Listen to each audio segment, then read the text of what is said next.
Due to coronavirus restrictions, this has not been recorded in the studio, and you may find the sound quality has been affected. For more than 50 years, Northern Ireland was a bastion for pro-life laws. When the Abortion Act 1967 came into force in England, Scotland and Wales, it was spurned by lawmakers in the province. They found the notion that unborn human lives are disposable to be abhorrent, and instead chose to protect them. It's estimated that around 100,000 people are alive in Northern Ireland today because that law was rejected. In the meantime, over half a century, more than 9 million unborn children have been killed in the rest of Britain. But all this has now changed. Last year, in the absence of a Northern Ireland Assembly, a handful of pro-abortion politicians in Westminster took it upon themselves to impose their will on this staunchly pro-life part of our country. In July 2019, MPs voted for an amendment by campaigners to legalise abortion in Northern Ireland if the Stormont executive did not return by October. It didn't. And from October until now, a set of guidelines were brought in to allow abortion until a new law could be introduced in full. But now the interim period is over. As of today, Northern Ireland has an extremely permissive abortion law, much more so in fact than the rest of the UK. From having some of the best laws on abortion in the world, it now has some of the worst. In a few moments, I will be speaking to the Christian Institute's Northern Ireland officer, Callum Webster. But before that, I have with me Rhys Curnow, a senior researcher at the Institute, to talk about these radical changes. Rhys, thank you for joining me. Hi, Angus. We should first start by picking up on that last point, I think, that this is an extreme abortion law which goes far beyond the rest of the UK. Can you take us through some of those changes and why they are particularly distressing? Yes, well, as you say, the new regulations are much more radical than the law in the rest of the UK. In terms of time limits, for example, the regulations mean that up to 12 weeks gestation, a woman can have an abortion for absolutely any and every reason. And this could even mean babies being aborted simply because of their sex. On top of that, the regulations legalise abortion up to 24 weeks if there's a risk to the mother's physical or mental health. In reality, when we talk about physical and mental health, that means pretty much anything, doesn't it? Yeah, that's right. It does mean anything, and it's this ground which has been interpreted so widely on the mainland, and it's that ground which has led then to the vast majority of abortions in England, Wales, and Scotland every year. And then, of course, as in the rest of the UK, if an unborn baby is diagnosed with a disability, it will be legal for an abortion to take place right up to birth for that baby. And of course, as we all know, such disabilities include Down syndrome and even treatable conditions like cleft lip and palate. The new regulations also go far beyond the law in the rest of the UK in terms of who can actually perform an abortion, who's involved in the process. And the new regulations are so radical that a doctor doesn't have to be involved at any stage at all. In fact, up to 12 weeks, a woman only needs the approval of one medical professional, which could be a midwife or a nurse, before she has the abortion. And of course, this kind of law leads to the situation we have in the rest of the UK, where teenagers, children even, are able to have abortions without their parents ever knowing about it.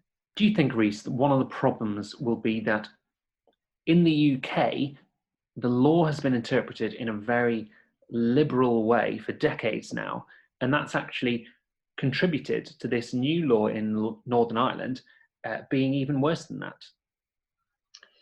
Yes, I think that's definitely true. That in the rest of the UK, outside Northern Ireland, the law has been so misinterpreted and so widely applied.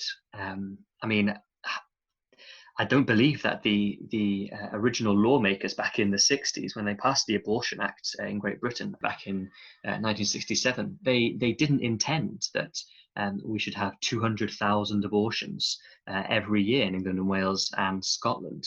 And they surely didn't intend that 9 in 10 babies diagnosed with Down syndrome in the womb would be aborted. The law really has been misapplied.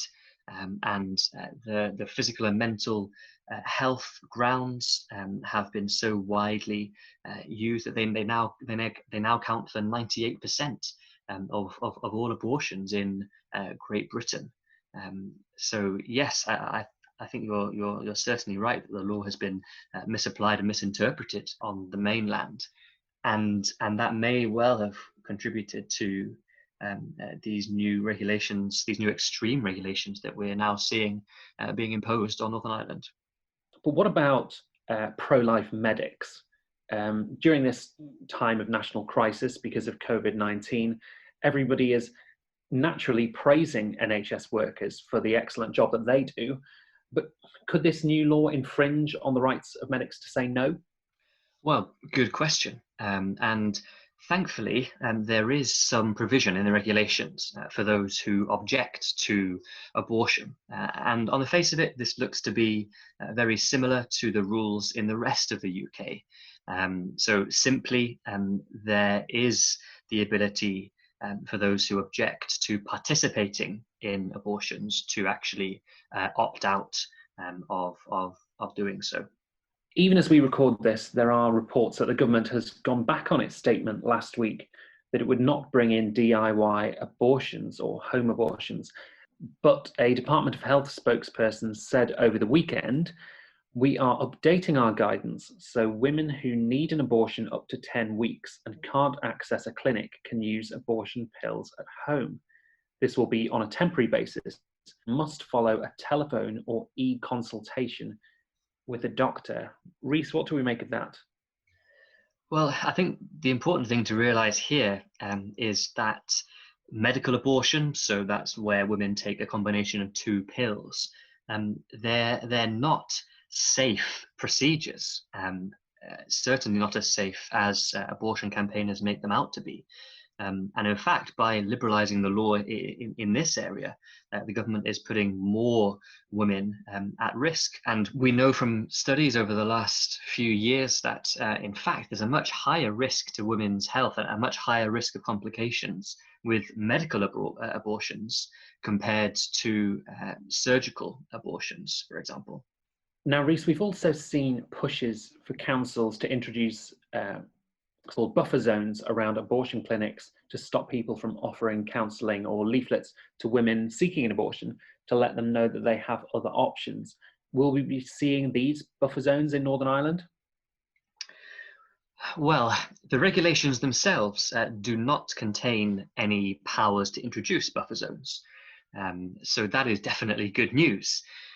Although the government has said it's going to keep the situation under review. But this is good news that the government has said it won't roll it out across Northern Ireland. Apart from anything, it protects free speech. But we also know that pro-life groups outside abortion clinics have been able to offer women support and an alternative to abortion, which they often don't get anywhere else. We know that pro-life groups in this way then have actually saved lives. Reese, thank you very much for speaking to us today. I'll turn now to Callum Webster, who is speaking to us from Belfast. Callum, this was clearly not what people wanted in Northern Ireland, was it? You know, opinion polls have shown that they were happy with the pro-life law that they had, and the government's recent consultation found an overwhelming 79% of respondents didn't want a new law brought in at all. Can you give us any indication of how people are feeling about this right now? Well, many people here in Northern Ireland are very, very angry about the changes that have been imposed. The consultation, as you rightly mentioned, received over 21,000 responses. Now, that's an overwhelming response for any government consultation. Most government consultations in Northern Ireland would only receive a couple of hundred responses routinely at the very most, but this has received over 21,000 responses. So that tells you about the level of feeling there is on the ground. And as has been noted, over 79% of those 21,000 responses clearly stated that they were content with the law as it was and did not wish to see the law weakened in any way. Possibly others who responded felt similarly but did not state it explicitly. But nonetheless, there's a very clear strength of feeling, and the government has pressed on regardless in imposing those changes, not taking into account any of the comments that members of the public may. They may rightly ask the question, why were they consulted if the Secretary of State and the Northern Ireland office were so determined to go ahead with these regulations in a very extreme form? Well, the issue of abortion was voted on in Stormont as recently as 2016, and on that occasion, a strong majority voted against liberalising the law. Now, from comments made last week by a number of politicians in Northern Ireland, when the changes were announced last week, there was a real sense that Westminster had very much overstepped its mark. Could you comment on that? Yeah, clearly the perception within political circles in Northern Ireland is that Westminster has imposed a version of regulations that go far beyond anything that would have been approved of by locally elected politicians. You rightly mentioned the votes in Stormont in 2016, when a clear majority of MLAs voted to uphold the existing legislative framework in the province. And it's also worth pointing out that in July of last year, when MPs voted on the Stella Creasy's amendment to the Executive Formation Act, all of the MPs from Northern Ireland who take their seats, all of them voted against these proposals. So it is clearly being brought into Northern Ireland at the behest of perhaps civil servants or certain politicians in a Westminster bubble, and they are determined to impose this here. And the fact that it was introduced on the last day that Parliament was sitting before going into recess on grounds of the COVID crisis is deeply, deeply disappointing. How can Christians in Northern Ireland and across the UK more generally respond to this terrible news? Well, I think there has to be response at a number of different levels. Firstly, Christian believers ought to be praying for our nation. We're called to pray for the nation in the Bible in 1 Timothy chapter 2 and elsewhere. And Christians ought to be praying that the rulers of our nation would protect the lives of our citizens, including our unborn neighbour. And perhaps it's a rebuke to us as Christians that maybe we have not been as diligent in praying for those in authority, and that's why we see some of those issues being passed and being introduced. There's also a response at a public level. Citizens across our nation expressing concerns can write to their MPs here in Northern Ireland. They can write to their MLAs. They can point out that government has acted contrary to the wishes of the people.